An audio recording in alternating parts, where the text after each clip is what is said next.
Okay, so we are now recording. Today's presentation is Accessibility 101, Universal Design for Learning. My name is Lauryn Woodman, and I'm an instructional designer with online learning. For those of you who haven't attended any of my presentations in the past, I'm very laid back and open, so feel free to type any questions in the chat. I'll answer them as we go, or I'll let you know if it's something I need to address at the end.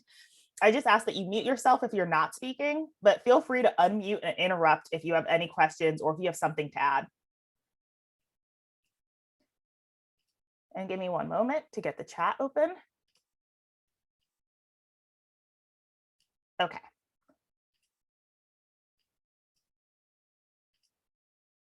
So before we dive in, I want to go over what we'll discuss today.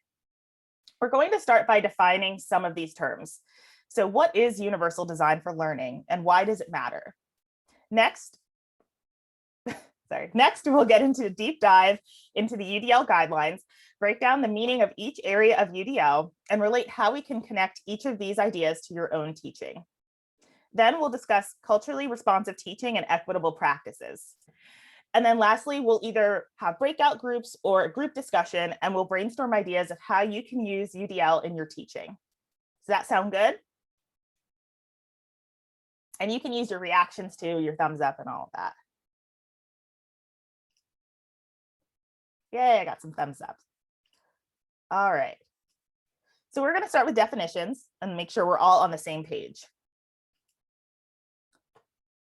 So the Higher Education Opportunities Act of 2008 defines UDL as a scientifically valid framework for guiding educational practice. And that should provide flexibility in how information is presented, in the way students respond or demonstrate knowledge and skills, and in the way students are engaged. UDL should reduce challenges in instruction and provide appropriate accommodations, supports, and challenges. It should maintain high achievement expectations for students, including students with disabilities and students who are limited English proficient. But it's important to remember UDL is not just for students with disabilities, it is for all students. So why does it matter? Well, like I said, it's not just accessibility. UDL can help provide all students with a learning environment that promotes success, providing a learning experience that's flexible and removes barriers, which can lead to increased participation, satisfaction, and student success. Also, using universal design future-proofs your class in the event you do have a student who requires an accommodation. Okay, so what can you do? Well, the first step is to learn. And you're already doing that by coming to this session. So good job, you're already on the right track. I always remind faculty to start small. So this is a very big topic with a lot of different components. It can seem really daunting. You don't have to implement every aspect of UDL right away. Just start small and build as you go. So how do you use universal design for learning in your curriculum? Well, first we'll go over the framework for UDL. So these are guidelines that help break down each area of universal design for learning and how to apply it to your content and teaching. UDL can help you build in accessibility and flexibility into your course materials to meet the needs of diverse learners. And it would do this by helping you identify clear goals. What is it that you want your students to learn? Understanding and planning for learner variability. So every learner is different. How will these students learn best? Building flexibility and pedagogy and learning materials. So are there different ways to share this information? Monitoring progress and providing feedback. How can I make sure students are getting it? Forming reflection and evaluation. How can I assess that students met their goals and that the teaching and learning process was effective? So what is universal design for learning? We saw the definition, but what does it mean?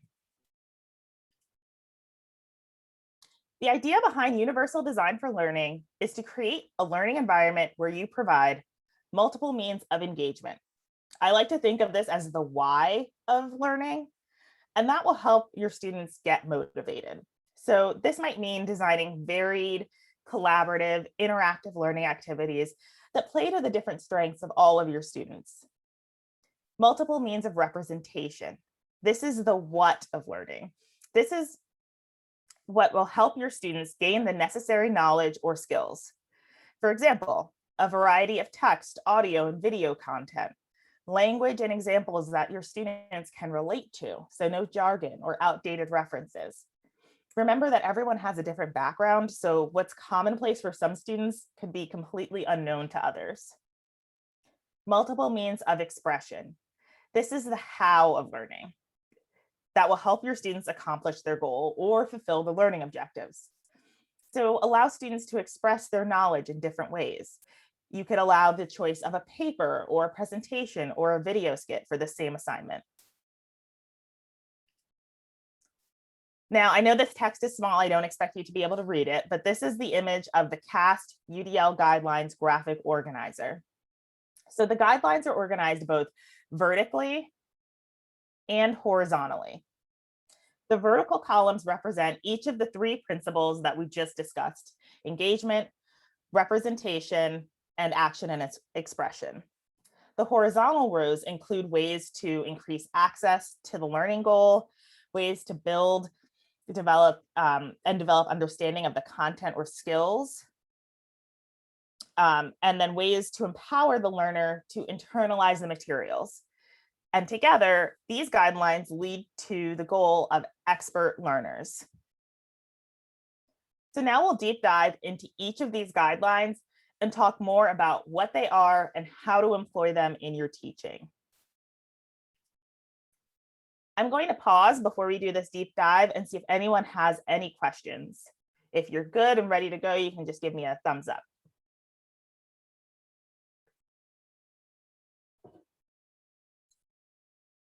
All right, I see lots of thumbs. Okay, so our first area is multiple means of engagement.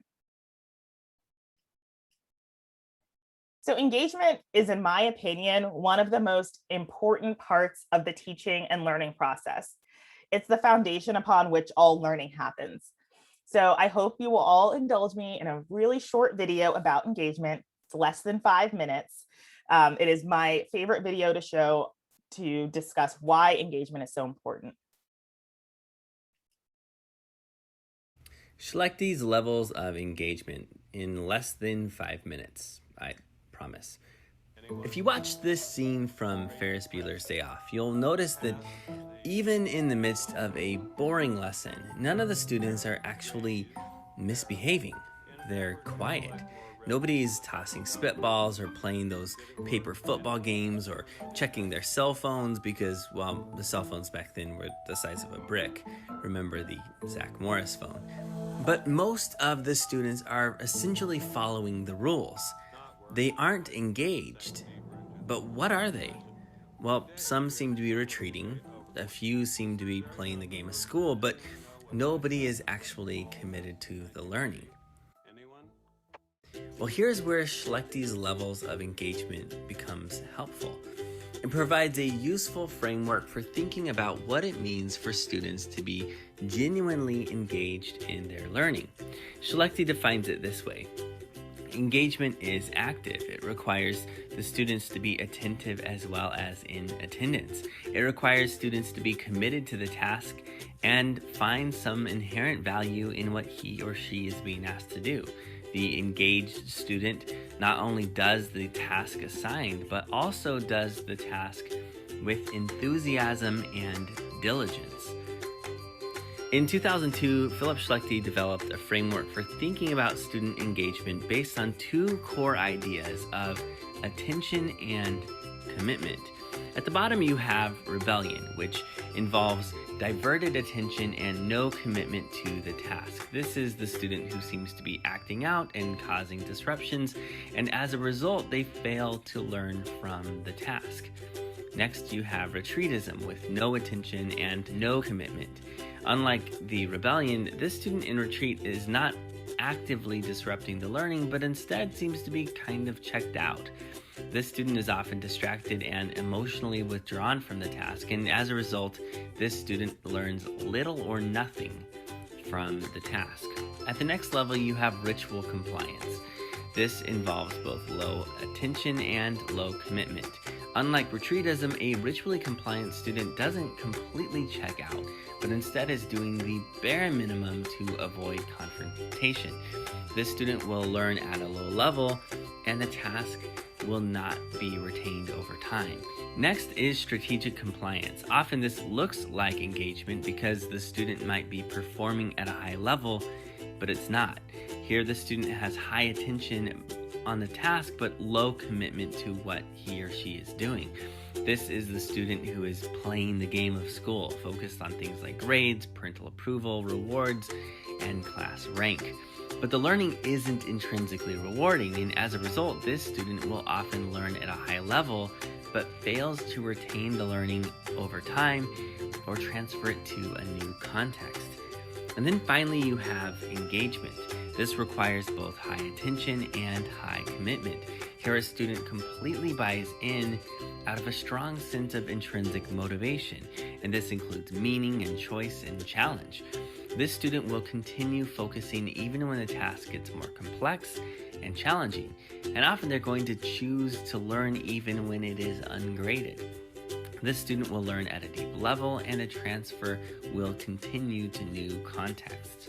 And this is why it's important that we as teachers focus on how to make the subject intrinsically engaging. And this happens when we tap into student curiosity and creativity and purpose. And when this happens, students are more likely to grow into passionate, lifelong learners.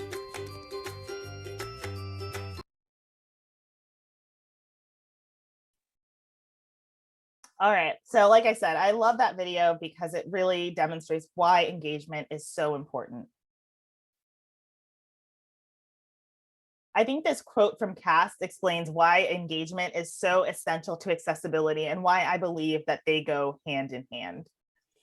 So this quote says that information that is not attended to, that does not engage learners' cognition, is in fact inaccessible. It's inaccessible both in the moment and in the future because relevant information goes unnoticed and unprocessed. So basically, if it's not engaging, it's not accessible. So I just find that connection fascinating. So thank you for indulging me, and let's talk more about engagement in terms of universal design for learning. So how can you generate or recruit interest or engagement? First, optimize choice and autonomy. Allow learners as much autonomy as possible by providing them choice. For example, allow them to choose the type of reward or recognition for completion, the content used for practicing and assessing skills, the tools they use, even the design of the content and the timeline or sequence for how they complete tasks. So involve them in their own goals. Students are more likely to be engaged by content that is relevant and valuable to them.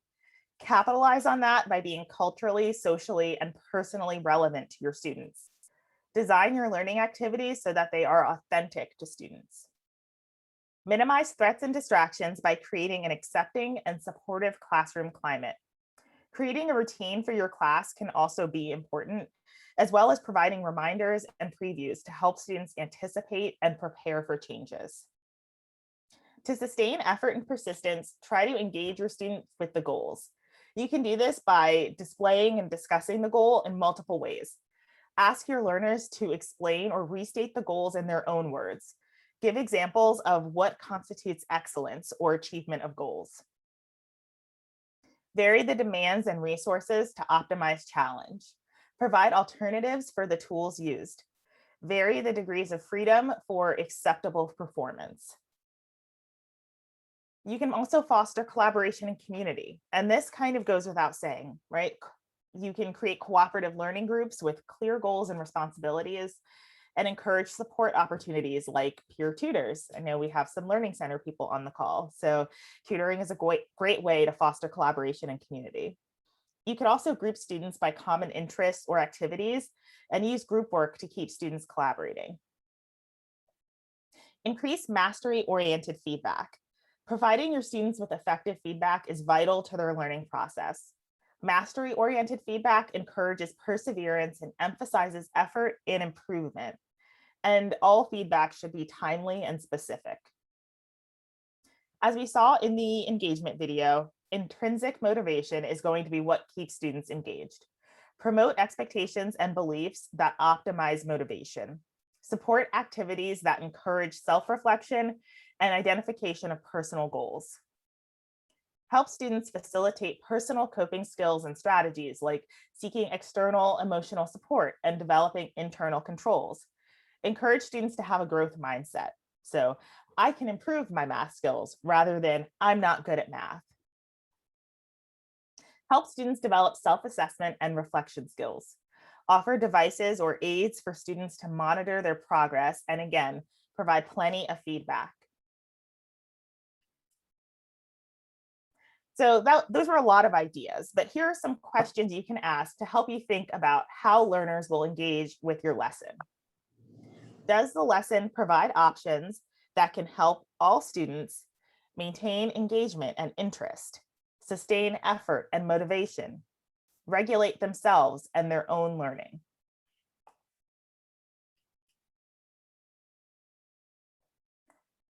Okay, and next up, we have multiple means of representation. So all learners are different, right? In that they perceive and comprehend information differently. There isn't any one means of representation that's going to be best for everyone. So here are some options for providing representation that can be relevant to each of your students. So first, perception. Consider the display of information and make sure it's optimal for accessibility. So good color contrast, easy to read font and size. And if it's possible within the platform or software you're using, allow for these things to be modified by the student to adapt their view of the information. For audio and video information, offer transcripts and captions where appropriate. Provide a visual or even a tactile equivalent for audio, music, or sound effects. Even music can have an accompanying visual or emotional description. Provide description for all images, graphics, video, and animations. Provide access to text-to-speech software for text content. All NCC students have access to read and write literacy software, which includes a screen reader. Language and symbols. So language and vocabulary can be high context and can vary culturally and generationally. Multiple means of representation in language and symbology is important both for accessibility and for clarity for all learners. So clarify vocabulary and symbols by presenting vocabulary and symbols in advance and not assuming prior knowledge. Embed support for these things and reference them by linking to definitions or glossary of terms. Clarify unfamiliar syntax or structure by highlighting structural relations or making them more explicit. You can also make connections to previously learned structures to relate to students how these things are like things that they already know. Make sure text and symbols don't get in the way of learning goal by supporting students' ability to decode text, mathematical notations, and symbols. This can be done using text-to-speech software or clarification, again, through a list of key terms or glossaries. Promote understanding across languages by providing translation tools or a multilingual glossary. Use different pronunciation and different accents and languages where appropriate. If you have English language learners or deaf and hard of hearing students in your course, be sure to provide them with resources to access the content in their primary language or in American Sign Language. Illustrate through multiple media. So you could present a concept using text and also using a table, a storyboard, or a photograph. So while accessibility is vital to student success, acquisition and comprehension of knowledge is the primary goal, right? Information is more likely to be acquired by learners when it's presented in a way that either activates or provides prior knowledge. So link to prior information that students should have and make sure students have the prerequisite knowledge to succeed. Highlight patterns, critical features, key ideas, and relationships. Highlight key elements in text and graphics. Use outlines to organize key ideas and relationships, and highlight those previously learned skills that can be used to solve unfamiliar problems.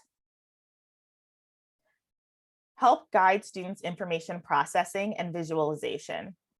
Give explicit prompts for each step in a sequential process. You can also chunk information into smaller parts and progressively release that information. Remove any unnecessary distractions in your course. So all those great extra videos and extra credit, that's awesome. And you don't have to get rid of it, but you can put it all in a folder called extras or supplemental materials. Students who are interested can look into it, and those who aren't don't have to be distracted by it. Maximize transfer and generalization. Help your students be able to transfer their learning to a new context. Give students opportunities for review and practice. Offer checklists and reminders, offer opportunities to revisit key ideas and explore the links between ideas. So again, a lot of ideas. Here are some questions you can ask to think about how you're presenting information to your students. Does the information provide options that will help all students reach higher levels of comprehension and understanding, understand the symbols and expressions, and perceive what needs to be learned?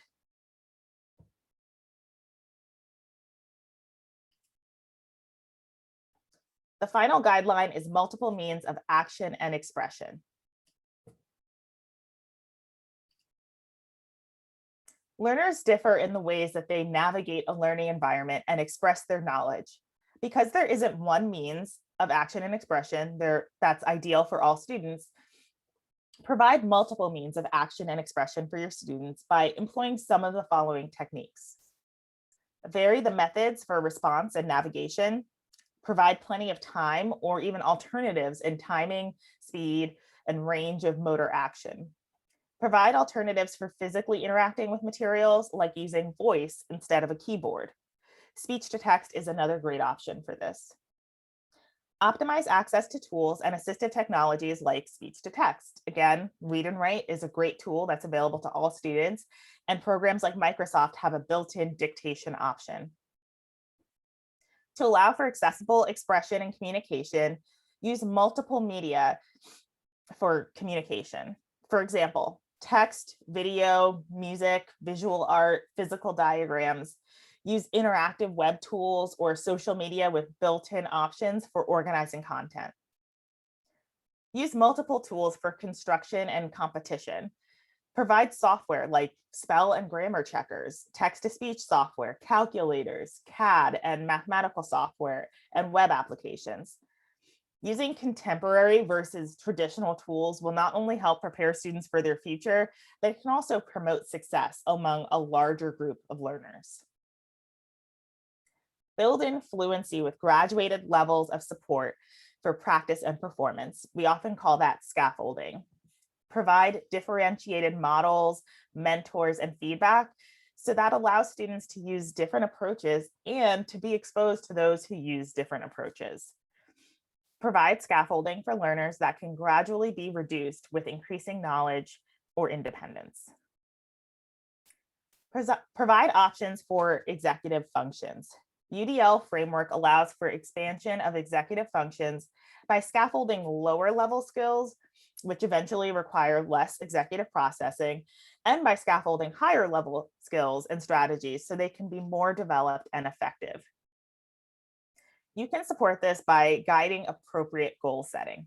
Provide prompts, scaffolds, examples, and checklists to encourage students to set personal goals that are both challenging and realistic. You can also post goals, objectives, and schedules in an obvious place. Support planning and strategy development in your students by embedding prompts like stop and think and show and explain your work.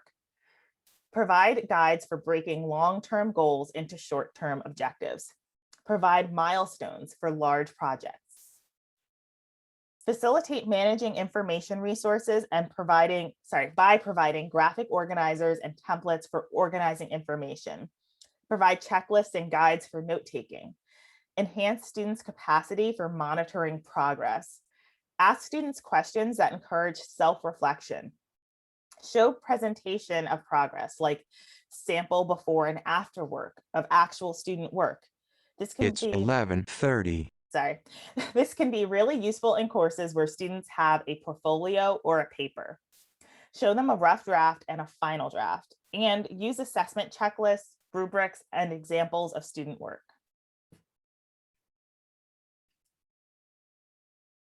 So here are some questions you can ask to think about how students will express themselves. Does the activity provide options that help all students act strategically, express themselves fluently, and physically respond?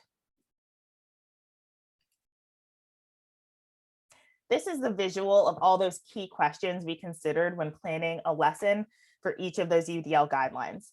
So these will give you an idea of the questions you can ask to help formulate your planning. But what does UDL look like in practice? This is another quote from CAST. UDL in practice. The UDL guidelines are not meant to be a prescription, but a set of suggestions that can be applied to reduce barriers and maximize learning opportunities for all learners. They can be mixed and matched according to specific learning goals and can be applied to particular content areas and contexts. And so I like this because it's, like I said, it's not a prescription. There's not a one size fits all because every learner is different. But these are ideas that you can mix and match depending on your course, your learning goals, your discipline, and your students. Before I move on to culturally responsive teaching, again, I just want to pause. If anyone has any questions, comments, you can type in the chat or just unmute yourself. Otherwise, you can give me a thumbs up.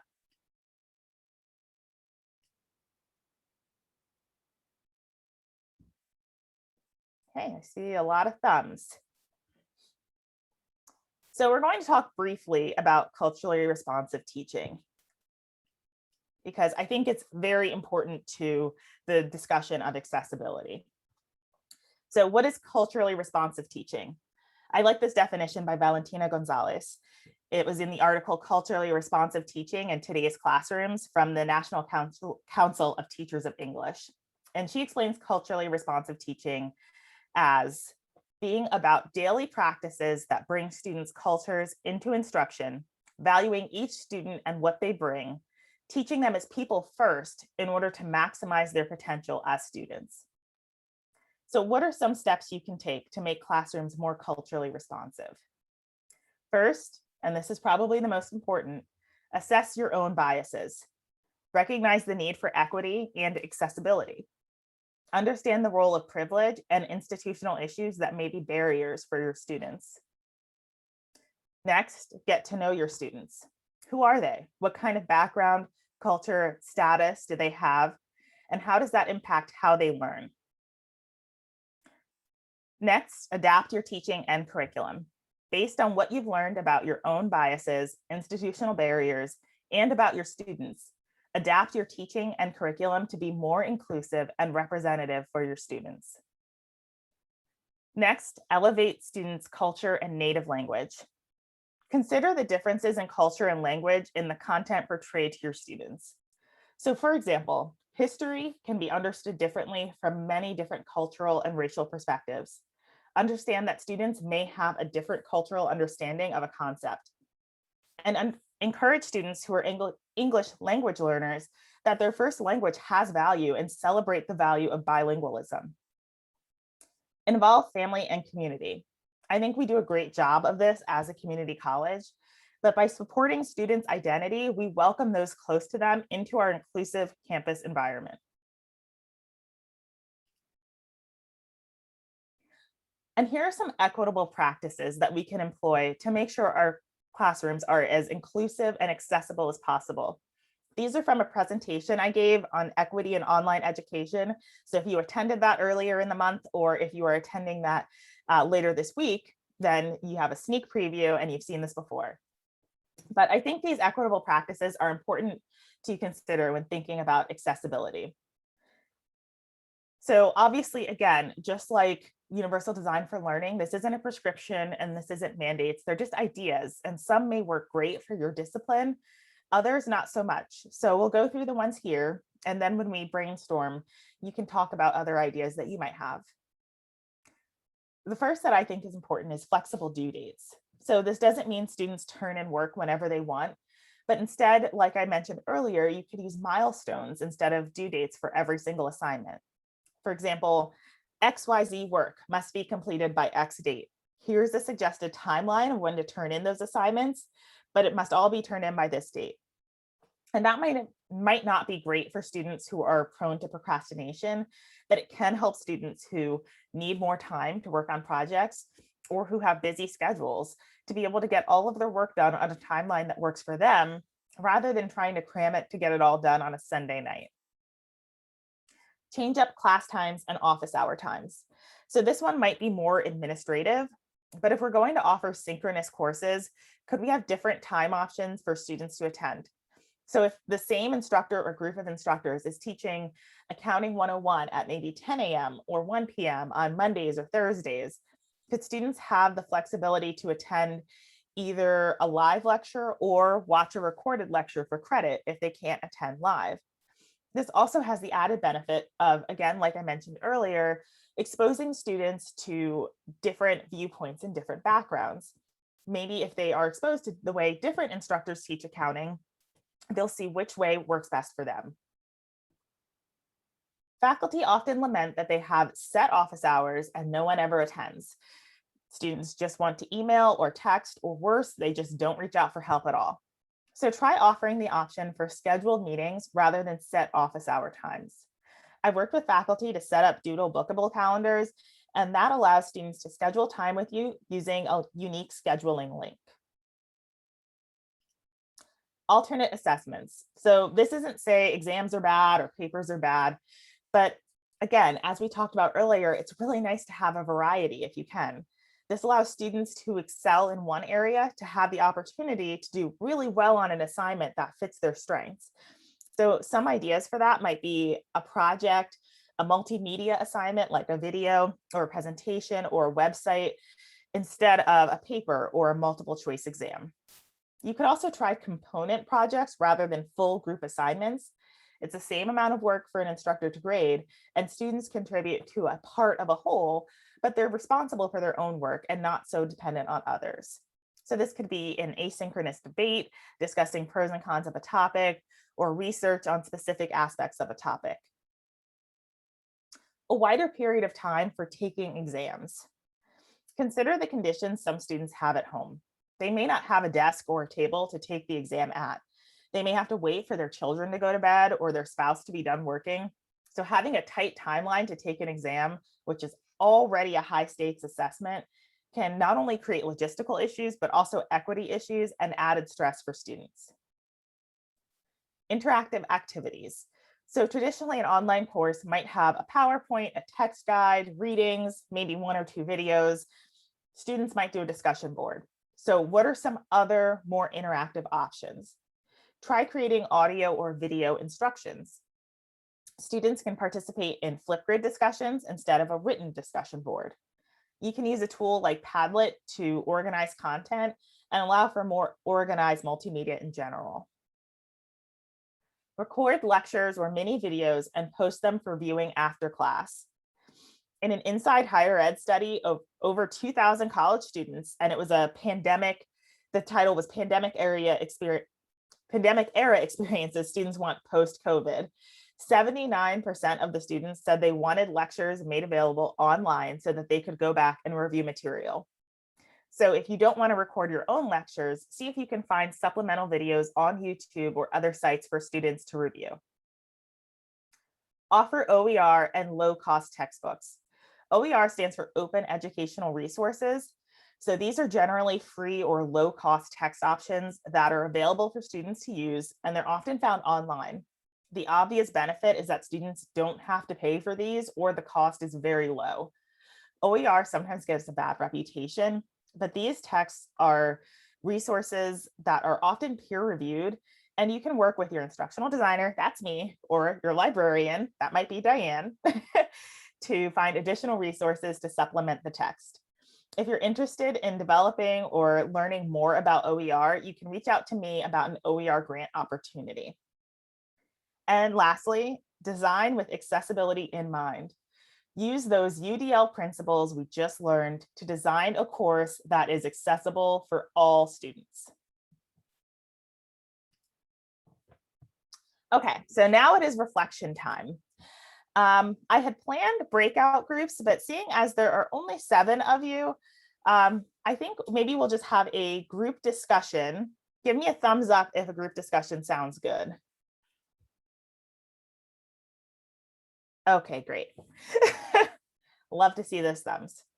Okay, so what you would talk about in your groups, or we can talk about as a big group here, is how to use universal design for learning in your teaching. You can build on one of the topics I discussed. You can talk about those equitable practices or come up with an idea of your own. So let me just pull up your pictures. Video panel. Where are you?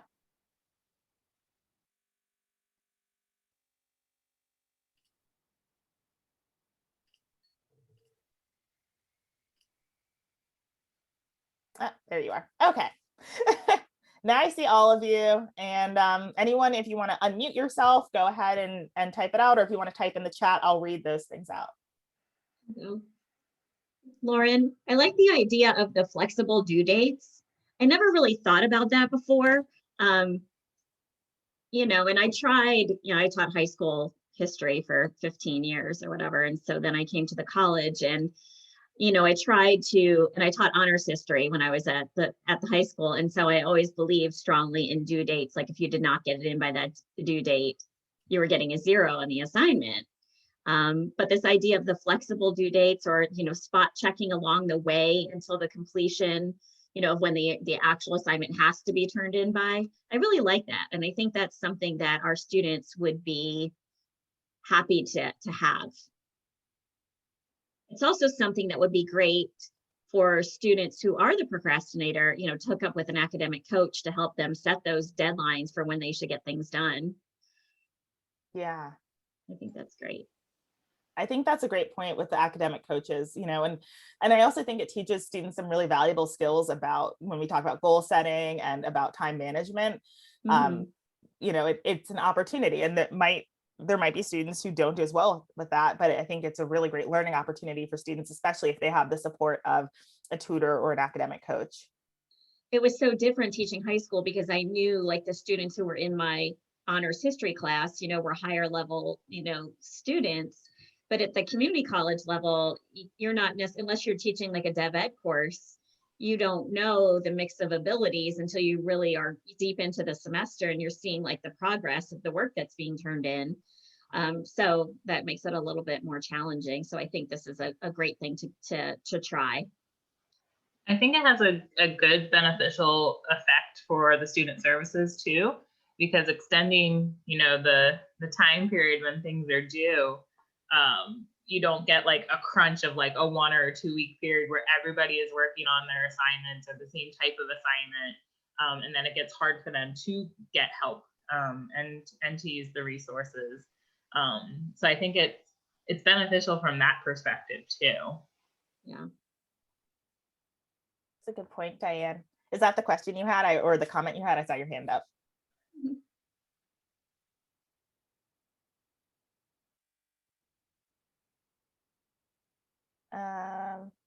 Sandy.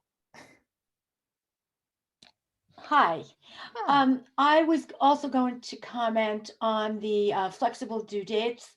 And so what is really kind of worked for me, actually for my benefit as well as the students' benefit, is how we all kind of have our assignments due Sunday night, 11:59, and after thinking about it for many, many, many semesters, I changed, well, I didn't actually change it. So my assignments are still due on Sunday evening at 11:59. However, they can turn it in on Monday without any penalty.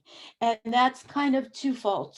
It's so that I don't get a million messages and, at 10 o'clock on Sunday night which I don't want. And also I know that sometimes, you know, the students are working, they have families. I may be doing family things at that time too. So by giving them, you know, it's kind of an unwritten rule, you can hand it in on Monday without any penalty. That has saved me, I think, a lot of grief, and it's being flexible with students. I think that's great, Sandy, because I bet, you know, a lot of them probably work on the weekends. A True. lot of the students, you They know, that's when do, they're they working. do. And So I'm I with you, still, like, I don't want to be checking my email on Sundays. That's exactly. And so I, you know, and actually, you know, if you think about it, how many emails do you get on, say, a Sunday when they're sitting down at 10 o'clock at night and, you know, their assignment's going to take them 2 hours to do, and then they say they can't get it in. Can they have an extension? This just kind of alleviates, you know, a lot of that issue. I still post my new assignments on Monday, but they, you know, still have more time to hand it in. So I think that works. Great Yeah. idea. And I think that that's a good point, though, Sandy, about what students are doing on the weekends and Yeah. and their lives, because I've also heard the reverse from students saying, oh, you know, I emailed my instructor at 10 o'clock on Sunday night and they didn't get back to me. Because as instructors and as staff, we don't want to be checking We our don't need email to, at right. 10 o'clock at night on a Sunday. Exactly. And so I've had that conversation with a lot of faculty about re-examining your due dates and making sure that when things are due, you know, you are actually available for students if they have questions.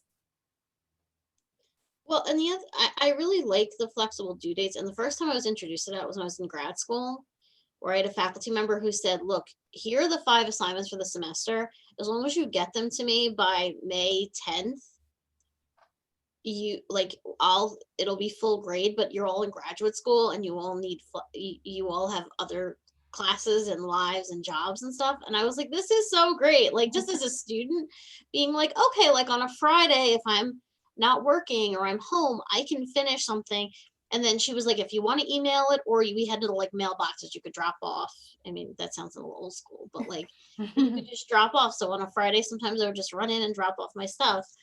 I just think it allows so much less stress, especially if, you know, even the most productive and organized students sometimes just has a bad week, right? They get called to do overtime, their kid gets sick, life happens. And if you don't have that added pressure of, oh man, my GPA is going to drop, or they're going to deduct points, I think that causes so much more anxiety than necessarily saying, you know, let's just be flexible and figure out something that works. Yep. I think the other thing that I really liked about this, and I've been able to do some, I'm currently not teaching, but I have taught in the past at the college level, was really looking, and I liked what you talked about. I currently not doing it, but before, when I would do like nominations for like an RA position or an orientation leader position, sometimes there was like a written component, but we would tell students, if you don't feel comfortable writing, you can make a collage and just tell me your story, or find some sort of alternate way, just because again, we didn't always have students that English was their first language, or they just were so much better just explaining themselves versus having to write essays upon essays. And again, of course, we all need to develop writing skills for, you know, whatever our future careers and other things. But I think that finding what works for that student, you know, it was just so much more helpful than them feeling that anxiety of, oh, I have to write 5 essay questions. I think that's a good point, Fran. I know my students always love when I give them choices. You know, they're getting to the same end goal as long as they're, you know, they're getting the same learning outcomes. Doesn't matter how they get there. You know, maybe some are more, you know, are into visual learning, and so they want to make, you know, a flow chart or whatever it may be. Some people prefer to write. Some people prefer to like just talk about an issue. It doesn't really matter. And I know that my students just love the idea of, you know, different ways to get the same end result, and they get to pick and choose, because it really makes them, you know, invest in the assignments more. They're more interested in it. And that's what we want, engagement, right? I actually had a question related to that idea of giving them choices, because I've seen in some circumstances where it doesn't have the same effect, and they want a defined way of doing something, or they just want to know how they're supposed to do something. So I don't know if there's like a certain point, or, you know, a certain point in their academic journey where they start becoming more comfortable with choices and more open-ended ways of demonstrating something. Or if, like, you can give them choices, but the choices still kind of need to be defined, and you still need to give them, you know, a few. So I don't know, because I hear the opposite end where they're like, they don't want to choose, they just want to be told what to do sometimes. I would always recommend, if you are giving choices, first you should have a rubric. So let's say it's a project, like an end of the semester thing, and maybe usually it's a paper, but you decide it's going to be like a free-for-all, right? Like any kind of thing you want to give me, you should still have a rubric, and you should have a rubric for each one of those. And you can actually adapt your rubric so it works for a lot of different things, right? So length, maybe a paper has to be 5 pages, a video has to be 2 minutes. If it's a website, it should have 4 subpages. You know, you can break it down so that you're using your same rubric criteria and just tweaking based on the medium. And then I would really recommend examples. The students love examples. So if you're going to give them different options, show them, again, an example of what a successful option is for that assignment. So give them an example of a past paper, give them an example of a past website. You know, it might be hard the first time you do it because you might not have these samples. So see if there's something that you have or something another instructor has that you could show them. Obviously tell them, you know, don't just copy this, make your own, but that will help them see, like, okay, when you say a website, what is it that you're looking for? When you say make a video, what is it that you're looking for? And give them that visualization. Well, and I Lauren, wonder how, oh, sorry, Stacy. no, that's fine. I was just wondering if Lauren, could you put that graphic up again with the circles, like all the different, I thought there was a comment that I was going to make. Go ahead, Fran, because I'm just going to look at this now. 2 things. I guess one is, to Diane's point, I feel like unfortunately in K through 12, there's a lot of that teaching for a test, right? So when they get to college and they have choices, that can feel really overwhelming. Like, what do you mean I just don't have to do A, B, C, D? I can do Z and B and A. Like, what? Like, that's crazy, right?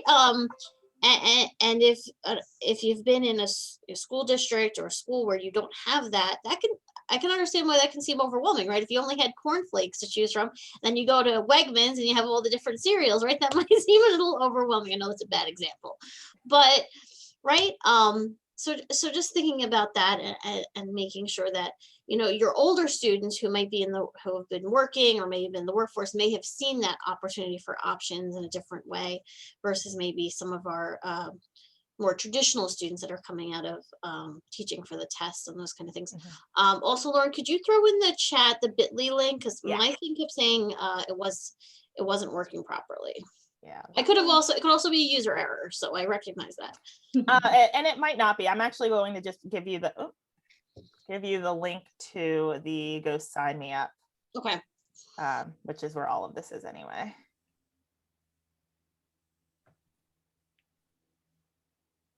Got a lot of windows open. There you go. And Stacy, did you remember your comment? No, I think I, you know, it was maybe like alternate assessments, like the idea that not everything has to be a test or a quiz. I thought about that a lot when I was not only teaching at the college, but when I taught high school too, that we just have students who aren't great test takers. And it's not always the best way to assess our students, what they actually know, because we know there's definitely the thing of test anxiety. For example, my own two children, right? My son, who did not do very well on his ACTs, goes to college and does way better in college than his sister, who scored extremely high on her ACTs. Now it's all about effort, right? And whatever. But, you know, he always shut down before any kind of test, you know, whether it's a test in high school or college or whatever it may be. So we know there's students who struggle with that. So, you know, just assessing them through the idea of a quiz or a test is not always a great one. I see that with research papers a lot too. Like, I think sometimes, we just think, oh, they need to learn research, but a paper isn't the only way they can learn that, or the only way that they can interact with information sources, and that they can still have those kind of critical thinking experiences with information sources. So I do like, having alternative assessments, I would think of them as products, but I don't potentially like that word, so. I'm just going to flip through this. So we have resources. So everything that I talked about, those graphics that I showed, the video, that's all linked in this presentation. I'm going to stop sharing now, and I'm going to put a link to this presentation into the chat. So you guys have that. Like I said, it has all of my speaker notes in there, as well as all the links that you'll need. And sometimes with this, the second time is the charm for sharing, it seems. So let's see how it goes. View.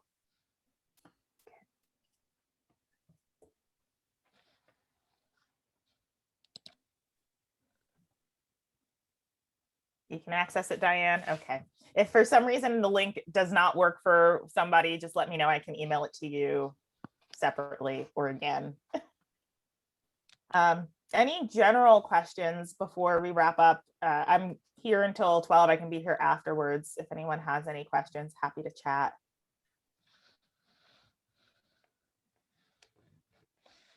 Joseph, I see you unmuted yourself. This information and all your comments have been really, really positive. I almost feel like I'm gonna, this could be construed as negative, but I'm thinking realistically. I hear a lot from faculty as we talk to them about some of these kinds of things, Lauryn, and they say how much extra effort and time is involved in doing it. So what do we tell people about that? How do you approach it? Twofold. Well, maybe threefold. So the first thing I would say, thank you, Mariah. The first thing I would say is that start small, right? That was kind of the first thing. I don't know if you were here in the beginning when I mentioned the. Sorry, I might have missed that. Yeah, so it's not something that you need to implement every single one of these ideas tomorrow, right? They're ideas. So maybe you decide to try it for one project for one class this semester. And then the next semester, you implement a few more of these ideas. These are ideas to build upon your teaching, not to completely revamp everything you're doing tomorrow. Also, there's supports built in. So, you have me, you have, if you're looking for a tool or multimedia, you have Sandy, you have Joe. So, there are there are supports there. You don't have to do it all alone. If it could be Diane, or it could be Stacy, and hooking people up with academic coaches and tutors. So there are resources out there as well. And then the last thing I would say is work smarter, not harder. So like I talked about, having examples or having rubrics for different types of projects. You don't need 6 different rubrics, right? You can have one rubric and then have your kind of bullet points underneath each criteria that might fit what the project is you're trying to do. So rather than trying to recreate 6 wheels, think about the one thing you want to do, going from the idea of the learning objective or those goals, and think about different ways students can get there. I also think, Lauryn, faculty members should talk to other faculty members about what they're doing. So like alternate assessments, you don't have to recreate the wheel. Talk to somebody else who's teaching the same course. Find out if they're, approaching these learning outcomes in a different way, and share, like be willing to share. Like that was my biggest thing when I was a high school teacher. Like I want to sit in a department meeting, and the most effective use of my time is to find out what other teachers teaching the same subject are actually doing. What are we willing to share? Instead of hoarding everything for yourself, your best wealth of information is from your colleagues. It's like, I know some people are like that. They don't want to share anything. They don't want anyone to know what they're doing in their classroom. And I think that's such a detriment to everyone. Diane, I think you're right. It's that adding to equity, both for instructors. And also, I think it's a good opportunity for students to have that, like I said, exposure to different viewpoints, different people's materials. Yeah. And I think about the mechanisms to what you're talking about, Stacey, is that we have this content collection inside a Blackboard. It's a perfect kind of repository for those kinds of things that are shareable to folks in the same discipline or that teach the same course or something like that. And that's where we can provide that kind of sharing Yeah. capability too. Right. Great. And then, there's outside information as well. So if it's a matter of, oh, I have this PowerPoint on classical conditioning, well, there's 100 YouTube videos on classical conditioning, that it's not going to take you long to find one that works. And that's just, an alternate. So, yeah. Not to mention, sorry, keep bringing these things up, but we have some mashup tools right inside Blackboard that can help you do that and use the search mechanism, make it really easy. Yeah, you don't even have to leave Blackboard. Yeah. All right, I'm going to stop the recording, but